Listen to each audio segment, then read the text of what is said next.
Sponsored by 666bet.com. This is KUGAN CASSIUS for IFL TV in association with Macklin's Gym and 666bet. We're at the media day for DERECK CHISORA ahead of his colossal fight with Tyson Fury this Saturday, the Bad Blood show from the XO. With me I've got, from Box Nation, Steve LILLIS. I know I'm not your favourite. You are. I love you really, Cooks. I just say that to keep James happy. Now he's not here, I can say that to you, mate. Are you okay? I'm all good. Only 3 days away from a huge card at the XL, and it's headlined by these two talks about heavyweights. DERECK CHISORA here today. You never know what you're going to get with Derek at these media days. He come in smiling, and you know he worked a lot harder than I thought we'd see him work. I mean, I was speaking to Don Charles before, and he said you never know what he wants to do at these things, but the training's done. You know, I think he hasn't said a lot today, Derek. You know, when we all spoke to him, I mean, the most entertaining he did was pulling them bars with you, and those dumbbells, getting used to do your presses, which you did well at KUGAN. But no, that's what Derek is like. You know, some days he's in a mood, and you know, not in a mood. He just doesn't. He's just not interested in that side of the game. Other days he's pretty explosive. But you know, crucially, he looks he's in a good place for a fight on Saturday night. That's for sure. He's in great shape. You know, you think he's been in camp pretty much for 8 months because of the postponement. As soon as he fought, I think it was Kevin Johnson. The fight was announced after that. He went in camp in April. Then the fight was called off, and he was out because of injuries to him, and then Tyson had his problems. Then he got back in the gym when he recovered. So he's pretty much been in camp for 8 months, and it's just coming to the end of that now. So perhaps, you know, we should cut him a bit of slack to why he's like this. It's been a long build-up. If you count the build-up, which went all the way from the show in Manchester. Obviously the fight didn't happen, but it's like 2 back-to-back build-ups, a lot of media attention, and it can take its toll on the fighters. It takes it, you know, they're getting asked the same question. I mean, my first question when I did the interview for Box Nation was today was, you know, you've been asked the same question for months now. You've given the same answers. What are your thoughts? What do you think? So, you know, so they've answered everything the same. You can see why, and perhaps that's why a little bit this fight has maybe been overshadowed by the middleweight, because you know the public have had the build up once to Chisora and Fury.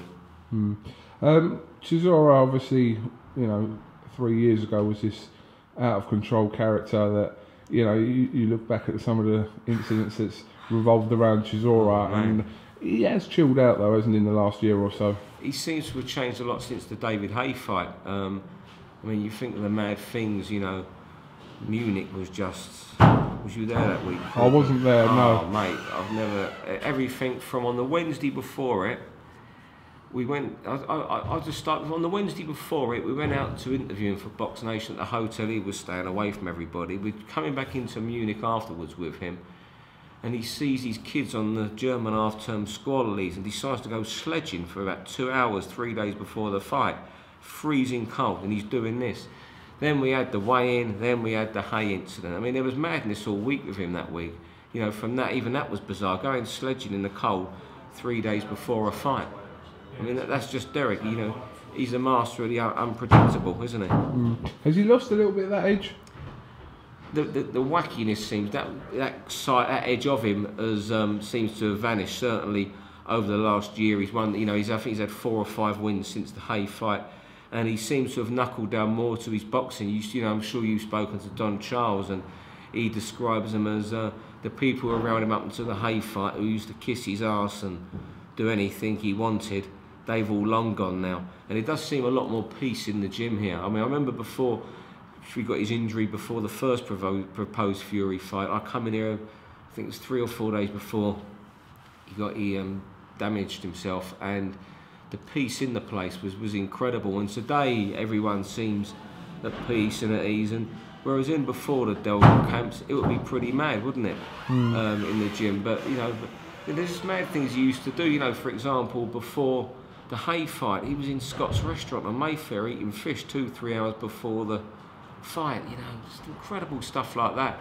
But you know, he's fully focused on this fight this week, and he knows that he can't afford another loss of any sort. I mean, usually in boxing, one defeat, and a lot of times you people say that's the end of it. He's had 4 losses, albeit in very good company, and one of them against LILLIS you can totally dismiss.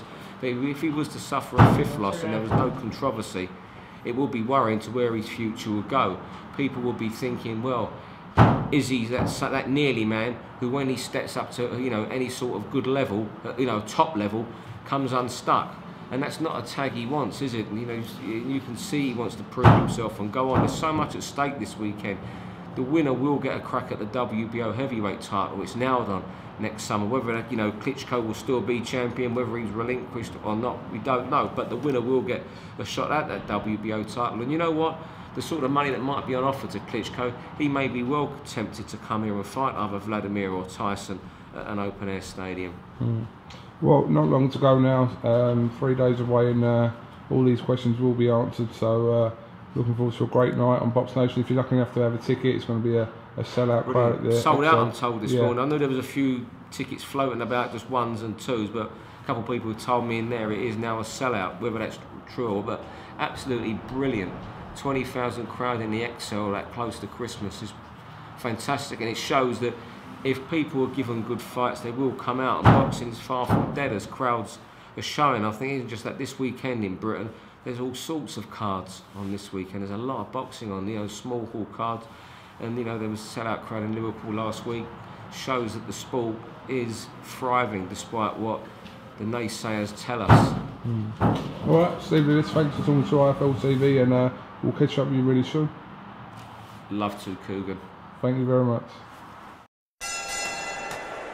The Big Fight, sponsored by 666bet.com.